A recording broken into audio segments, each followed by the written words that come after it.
Bonjour à toi et bienvenue dans cette nouvelle vidéo dans laquelle on va regarder à la fin du mois comment fait-on son bilan parce que une personne me l'a demandé et je me suis dit que ça serait intéressant que vous ayez une vidéo là-dessus parce que c'est vrai que j'ai rajouté des choses à mes bilans au fur et à mesure que je faisais mes bilans. Au début, je faisais 7, 10 objectifs. Au début, il n'y avait pas les cash-in, il n'y avait pas les ventes. Et puis, tu vas voir, j'ai rajouté d'autres choses pour me faire des bilans assez exceptionnels à chaque fin de mois. Donc, je t'ai préparé un document ici, que tu peux voir ici, voilà, que tu peux télécharger en dessous de cette nouvelle vidéo.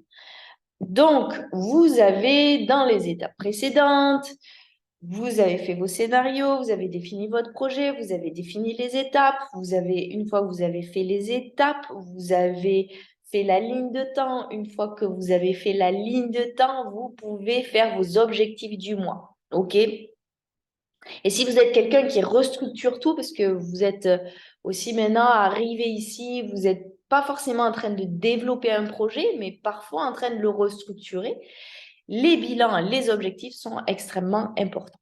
Donc, vous allez reprendre votre fiche d'objectifs du mois avec par exemple, je dois trouver le lieu de mon stage. 2, je dois booster la vente du manoir. 3, je dois former Estelle sur ta ta ta ta ta. OK. Euh, bon, en même temps que là, je suis en train de me dire que les exemples que je vous ai donnés vont booster la vente. Voilà. Peut-être je dois former mes équipes pour qu'elles soient plus performantes, etc. Ne soyez pas, encore une fois, dans des to-do list. Une fois que vous avez bien fait vos objectifs de mois, vous arrivez au 31, il est temps de faire votre bilan. OK. Le bilan. Donc, personnellement, je reprends mes objectifs, je les ai sous les yeux et à côté, je vais noter fait, en cours, reporté, annulé. OK, donc ça, c'est le premier bilan simple, fait, reporté. OK. Euh, où vous en êtes aussi, donc on va le voir en dessous au niveau argent en dessous. Ce qui est important quand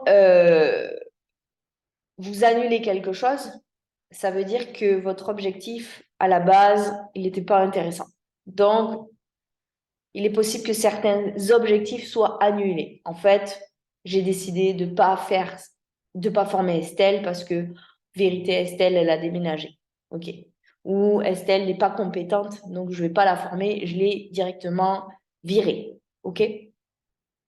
Je l'ai licenciée, elle ne fait plus partie de mon équipe, c'est fini, hop. Donc cet objectif-là, il est annulé. Regardez, analysez pourquoi certaines choses ont été faites et pourquoi certaines choses sont euh, en cours ou certaines choses sont reportées. Et ce que j'ai remarqué, c'est pour ça que c'est intéressant de faire des bilans, de faire des objectifs, c'est qu'il y a des choses que l'on reporte, soi-disant à cause du temps, j'ai pas eu le temps. Et puis quand on le reporte 1 mois, 2 mois, 3 mois, là, on se rend compte que ça n'a rien à voir avec le temps, c'est qu'on n'a jamais pris le temps de le faire. Et pourquoi on ne prend pas le temps de le faire? De se demander pourquoi cet objectif-là, ce mois-ci, je ne l'ai pas atteint. Pourquoi je ne l'ai pas fait? Pourquoi je ne m'en suis pas occupée? Pourquoi je ne me suis pas occupée de mettre au clair tous les contrats et la comptabilité? C'est intéressant d'aller voir pourquoi vous n'avez pas fait un objectif. Qu'est-ce qui s'est passé? Et souvent, on se rend compte que derrière ça, il y a des peurs, derrière ça, il y a de la procrastination. Derrière ça, c'est oh, ben non, mais j'avais pas le temps, j'avais pas. Non, en fait, en vérité, j'avais pas vraiment envie de mettre la clarté. Pourquoi t'as pas vraiment envie de mettre la clarté dans tes comptes, alors que tu sais que plus tu mets de la clarté dans des comptes, mais plus ça va être simple de générer de l'argent, etc. Vous voyez? Donc, euh, moi, les bilans de chaque mois, je prends ça comme un temps sacré. C'est ce que je vous ai marqué ici. Ça doit être un temps sacré, ça doit être un moment. Alors moi, j'adore me le faire en soirée avec une bougie. Je me dis, bon, j'en suis où de ce mois-ci? J'ai fait quoi ce mois-ci? Parce que souvent, j'oublie mes objectifs. Ce qui est fou, c'est que je les note j'avance dans le mois et après je me dis, mais en fait, je prends ma fiche. L'autre jour, j'ai pris ma fiche et j'ai dit, waouh, 10 objectifs. 10 objectifs atteints. Et c'était pas des moindres. Il y avait un lancement, il y avait former une personne, il y avait faire une passation, il y avait faire des nouveaux contrats avec les comptables, il y avait échanger de comptables, il y avait des big objectifs. Les 10 ont été atteints. Ça, c'est merveilleux. Et là, vous vous dites, waouh, j'ai beaucoup bossé, je suis peut-être fatiguée ce mois-ci, mais j'ai atteint mes 10 objectifs. Je me sens bien, je me sens réalisée. Il y a une satisfaction du travail bien fait. OK? Il y a une satisfaction de l'avancement. Il y a une satisfaction de cette clarté de waouh! Et ça, je trouve ça vraiment important. Donc, à vraiment le faire avec du recul, avec du questionnement, avec du travail intérieur, avec voilà, de la réalisation sur vos projets. Moi, c'est un moment sacré pour moi que j'aime. J'aime prendre 1 heure, 2 heures pour faire ça. Parfois, je vais en face d'un coucher de soleil, je fais mon bilan, je regarde donc tous mes objectifs. Et puis, je vais regarder aussi, je vais faire un bilan chiffre. Et dans mon bilan chiffre, je l'ai rajouté ça en m'expatriant pour celles qui ont besoin de visibilité ou si vous êtes entrepreneur, vous avez besoin de mettre les chiffres. Donc, on a vu, il y a tout ce qui est cash-in, vente. Donc, ça va être tout l'argent généré. OK. Quel était votre objectif et ce que vous avez atteint? Comment ça se fait que vous ne l'avez pas atteint? Qu'est-ce qui s'est passé? Quelles sont les actions que vous n'avez pas posées pour l'atteindre? Quelles sont les actions que vous pouvez poser peut-être pour le mois d'après? Okay? Qu'est-ce qui a marché? Qu'est-ce qui n'a pas marché? Posez-vous des questions. Et puis, il va y avoir, au niveau argent, moi, j'aime regarder mes dépenses professionnelles. Combien j'ai dépensé ce mois-ci en pro? Combien j'ai dépensé en perso ce mois-ci? Parce que ça va me donner un ordre d'idée de ah ouais, j'ai rentré tout ça, mais oui, mais il y a tout ça qui est parti. Et aussi, ah, mais j'ai pu me financer ça, ça et ça. Et quand on est dans le jus, quand on est la tête dans le guidon, on s'en rend absolument plus compte. Donc, ça donne un effet de gratitude magnifique de se dire j'ai acheté un sac à dos à mon chéri, j'ai payé un week-end de 4 jours à Marrakech dans un magnifique riad avec ma mère. Euh, c'est une dépense perso. Il y a les dépenses perso. Moi, je mets le global et je mets à côté les choses les plus kiffantes que j'ai pu me payer. Et ça donne vraiment, ça enlève ce sentiment de manque. Travaillez toujours, si vous êtes sur cette insécurité, ce manque, ça va vous aider. Puis, j'ai rajouté au fur et à mesure que j'ai fait abondance, que je vous ai créé abondance, j'ai rajouté les dons. Combien j'avais donné ce mois-ci d'argent? Quels sont les cadeaux que j'ai faits? Parce que je me suis rendu compte que je me trouvais pas assez généreuse. Et donc, j'ai commencé à noter quels étaient les budgets pour les autres. Paire de chaussures que tu offres à quelqu'un, des fleurs que tu offres à quelqu'un, un repas entre amis que vous avez offert. Et parfois, c'est énorme en termes de dons, ce qu'on peut donner et on s'en rend absolument pas compte. Euh, les investissements, peut-être, que vous avez fait, ça aussi, c'est extrêmement important de le noter. À la fin du mois, OK, j'ai réussi à investir tant d'argent et j'ai réussi à épargner tant d'argent. Donc, pour moi, le fait de rajouter les dépenses, les dons, le cash-in, la vente, les épargnes, ça va vous permettre d'être de plus en plus à l'aise avec l'argent, de plus en plus au clair avec l'argent, de plus en plus... oui, il y a ce côté à l'aise, mais je dirais comme si vous étiez familiarisé avec l'argent, comme si l'argent, euh, vous tissiez un lien avec, qui soit agréable, qui soit différent, qui soit OK, ouais, super.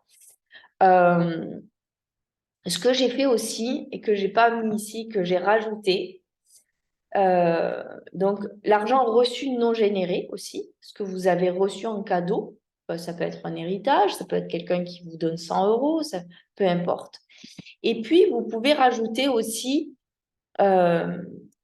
je trouve ça assez intéressant pour les femmes qui sont dans le manque et dans l'insécurité.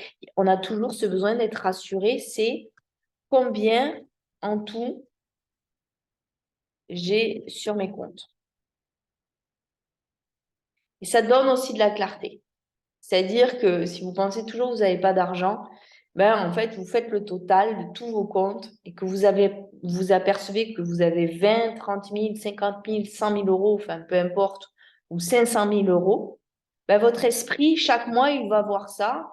Donc, encore une fois, ça va changer votre perception de la vie, des choses, de peut-être le fait de travailler dur, de trimer, voilà, vraiment, hein, vous êtes beaucoup à être là-dedans. Donc, c'est pour ça que je vous amène ça dans les bilans. Donc, ça, c'est tous les bilans argent. Argent généré et. Donc, on va le mettre ici. Voilà. Ce que j'ai rajouté aussi, c'est pour toutes celles qui ont besoin, qui sont sur les réseaux sociaux, qui sont sur un terme de visibilité.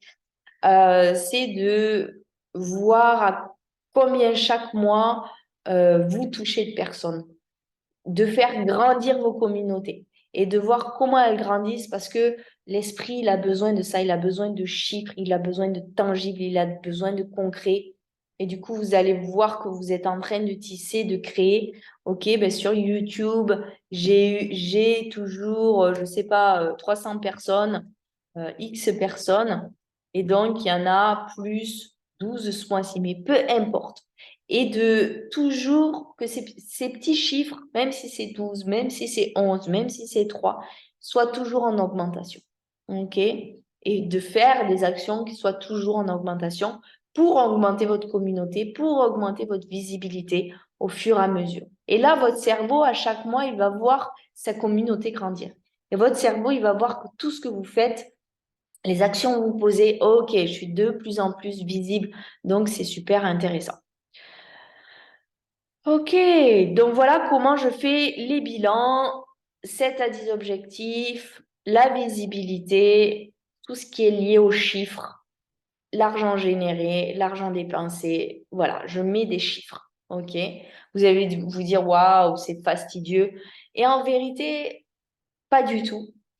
Au départ, j'ai trouvé ça long. Et aujourd'hui, comme je vous le dis, je le fais comme un temps sacré.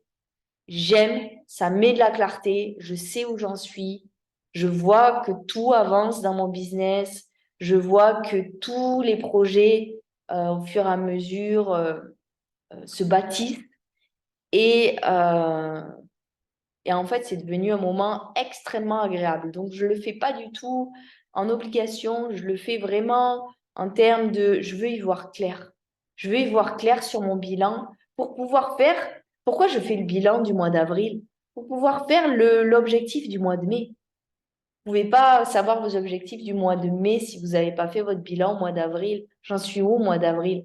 Si vous voyez que vous n'avez pas beaucoup augmenté votre communauté, eh bien, peut-être qu'il y a dans les objectifs du mois de mai d'augmenter votre communauté et de booster Instagram avec votre assistante virtuelle, par exemple, ou je prends un autre projet, vous êtes aperçu que vous avez beaucoup dépensé et donc il va être intéressant peut-être le mois suivant de beaucoup plus générer ou de vendre vraiment vos biens cette fois-ci. OK? Parce que vous avez dépensé dans des travaux et que là, il faut que l'argent, elle re-rentre.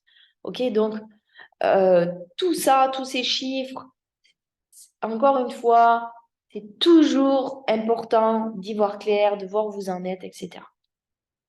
Voilà pour le bilan du mois.